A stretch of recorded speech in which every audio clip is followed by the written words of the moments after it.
हम सभी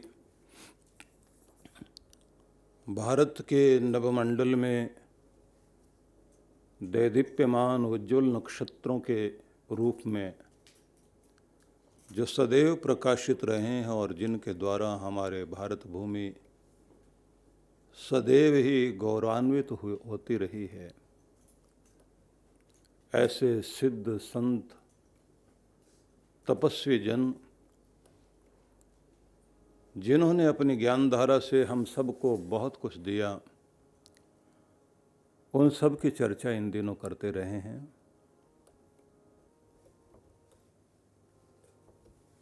गोस्वामी तुलसीदास जी महाराज के वचन भी दोह के रूप में हम लोगों ने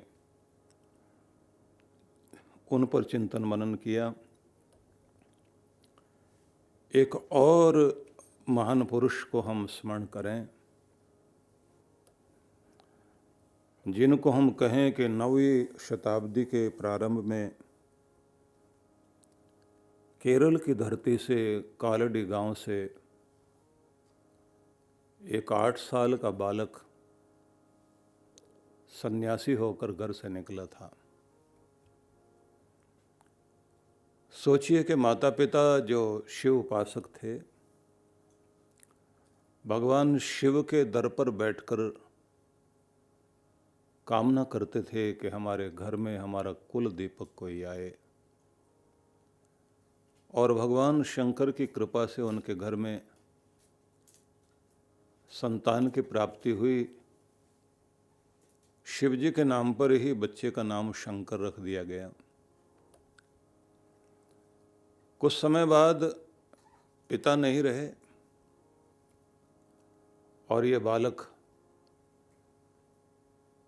जब 3 वर्ष की अवस्था में था,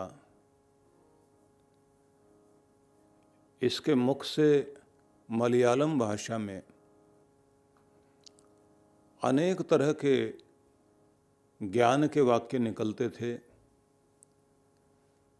पिता की जैसे इच्छा थी कि मेरा बालक दुनिया में बहुत बड़ा विद्वान, ज्ञानी, धर्मात्मा बने, इस धरती को जगाए, इस पृथ्वी का मान रखने वाला होना चाहिए।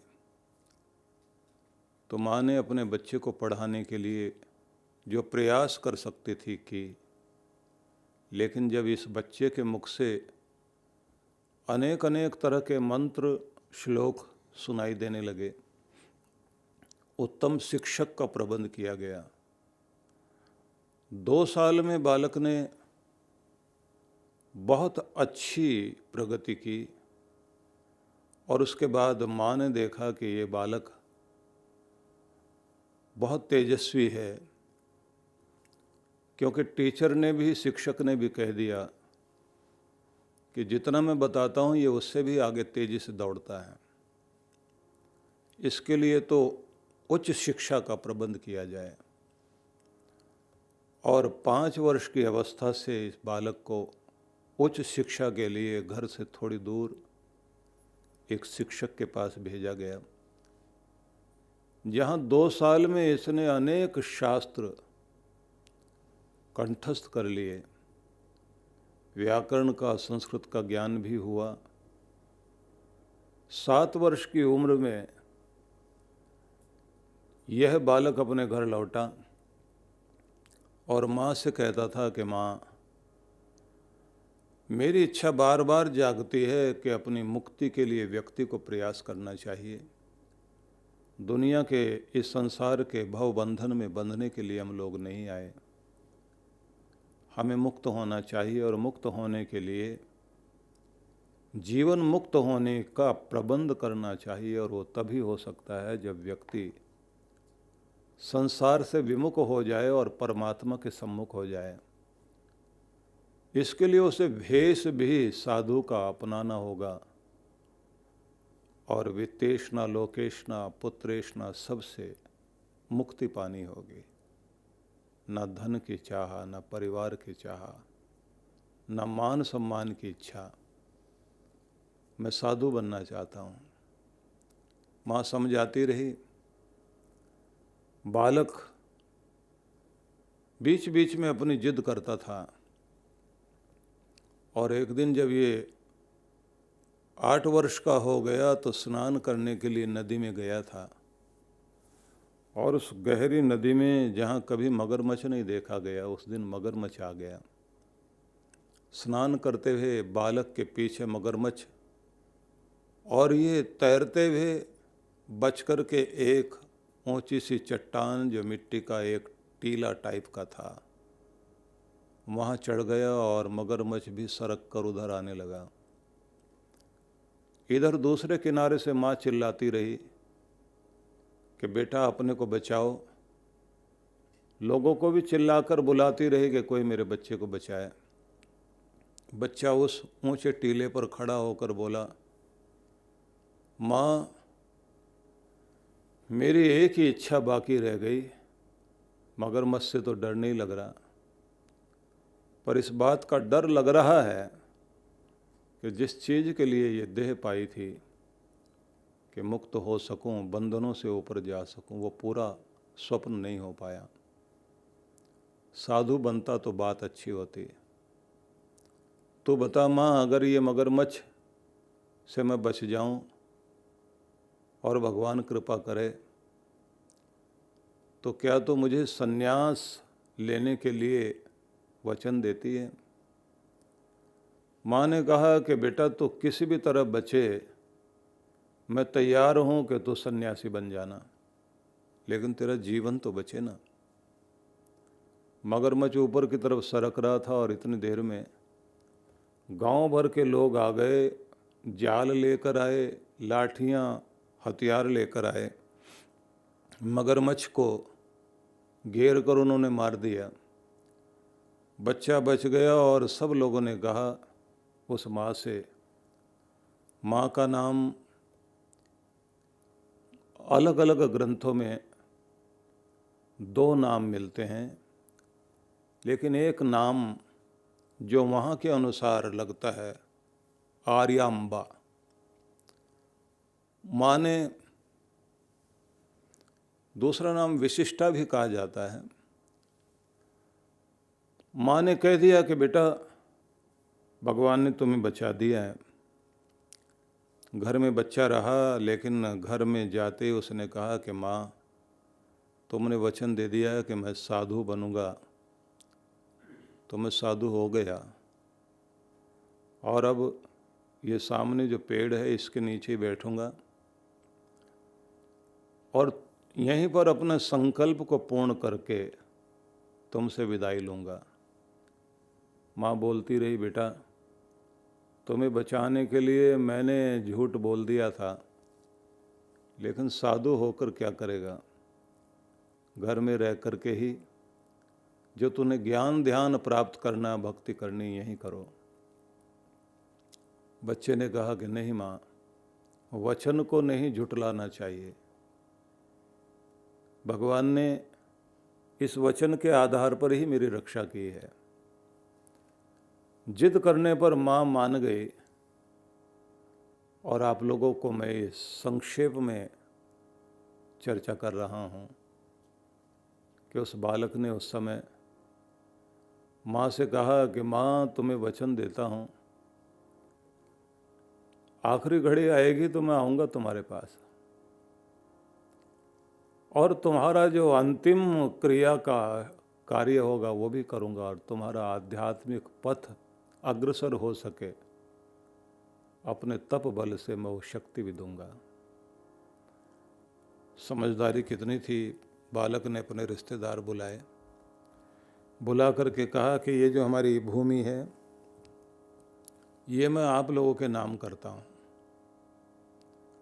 वचन दो कि आप मेरी माँ का ध्यान रखोगे, इसके भरण पोषण में कोई कमी ना आए। भूमि उसने अपने रिश्तेदारों को दे दी, और जब सब ने ये कहा कि हम माँ का ध्यान रखेंगे, तो इसने कहा माँ अब मेरा कर्तव्य पूरा हो गया, आशीष दे कि मैं निकलूं। और वही बालक जिसे हम आदि शंकराचार्य के रूप में जानते हैं, इस धरती को मिला। आगे की कथा भी बड़ी अद्भुत है, लेकिन उस पर चर्चा बाद में होगी। आदि शंकराचार्य ने इस धरती को जो दिया, भारत भूमि के लिए जो कुछ किया, वो साधारण नहीं था।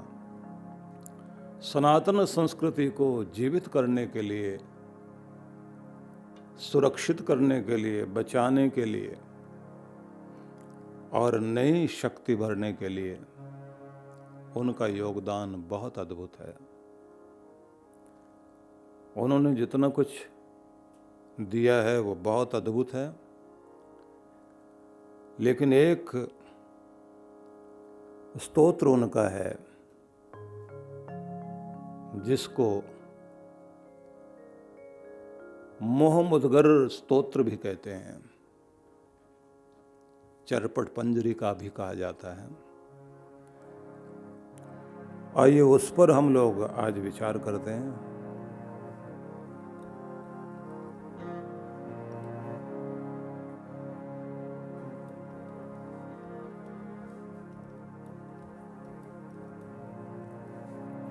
भज गोविंदम भज गोविंदम भज गोविंदम भज गोविंदम भज गोविंदम मूढ़मते भज गोविंदम भज गोविंदम भज गोविंदम भज गोविंदम भज गोविंदम मूढ़मते भज गोविंदम भज गोविंदम भज गोविंदम भज गोविंदम संप्राप्ते सन्निहिते काले संप्राप्ते सन्निहिते काले नहीं नहीं रक्षति दुःप्रिय कर्णे नहीं नहीं रक्षति दुःप्रिय कर्णे भज गोविंदम भज गोविंदम भज गोविंदम भज गोविंदम भज गोविंदम मूढ़मते भज गोविंदम भज गोविंदम भज गोविंदम भज गोविंदम।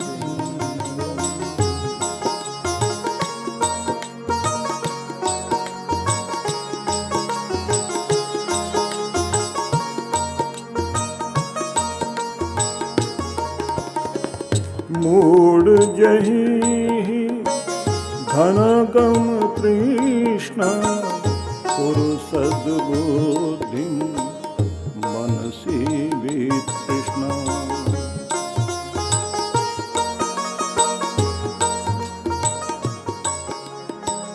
जब लभ से निज कर्मोपातम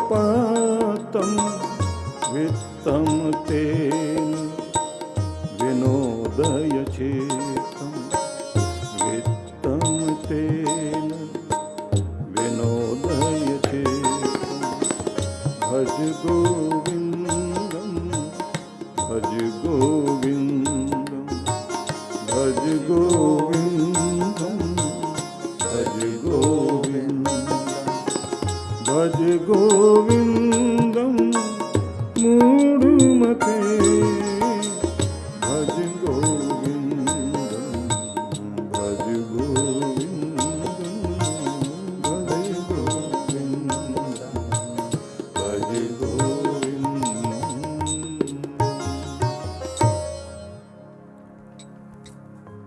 काशी में थे शंकराचार्य।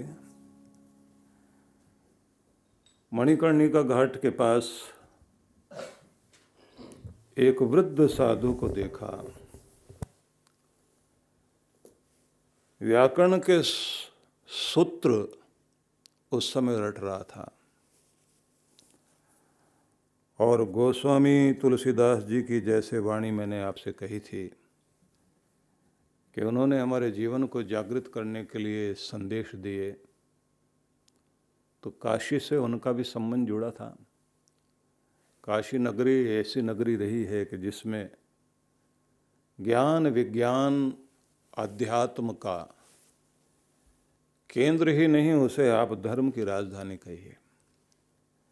और वहीं पर उन्होंने उस व्यक्ति को देखा कि जिसकी आयु काफ़ी हो गई है और व्याकरण के सूत्र उस समय याद कर रहा है, तो उनको देखते ही मन में शंकराचार्य के, आदि शंकर के अलग तरह की भावना जागे। और तब उन्होंने ये, जिसको गोविंद गीत कहेंगे, ये गोविंद के गीत की रचना की। आप सभी के लिए बहुत बहुत शुभकामनाएं। और मैं आप सबको आदरपूर्वक आमंत्रण देना चाहता हूं कि आप सबकी बहुत बहुत डिमांड, बहुत बड़ी बड़ी मांग के कारण ही ऋषिकेश में ध्यान साधना का यह शिविर आयोजित करने के लिए 18 नवंबर से 21 नवंबर के लिए निर्धारित किया गया है। और इस समय का लाभ लेने के लिए आप लोग अवश्य पधारें। बड़े आनंद की बात तो यह भी है कि हम सब वहाँ बैठकर कुछ आत्मचिंतन करने के साथ, ध्यान करने के साथ गंगा का लाभ तो लेंगे ही। गंगा निमंत्रण दे रही है आप सभी को कि आप लोग आएँ, गंगा तट पर बैठ कर के साधना करें और अपने आंतरिक शक्ति को जागृत करने का, अपने चेतन को परम चैतन्य से जोड़ने का एक सुंदर अवसर हम सबको प्राप्त हो रहा है। कार्तिक पूर्णिमा का अवसर होगा और पूरे देश से लोग जो है उस समय दौड़ते हुए आने की कोशिश करते हैं गंगा में स्नान करने के लिए। तो ज्ञान की गंगा, ध्यान की गंगा, यज्ञ की गंगा और आत्मचिंतन करते हुए आत्म उत्थान की गंगा में प्रवेश करने का एक सुंदर अवसर आप सबको प्राप्त हो रहा है। तो बहुत बहुत आमंत्रण है आप सभी को और स्वागत है।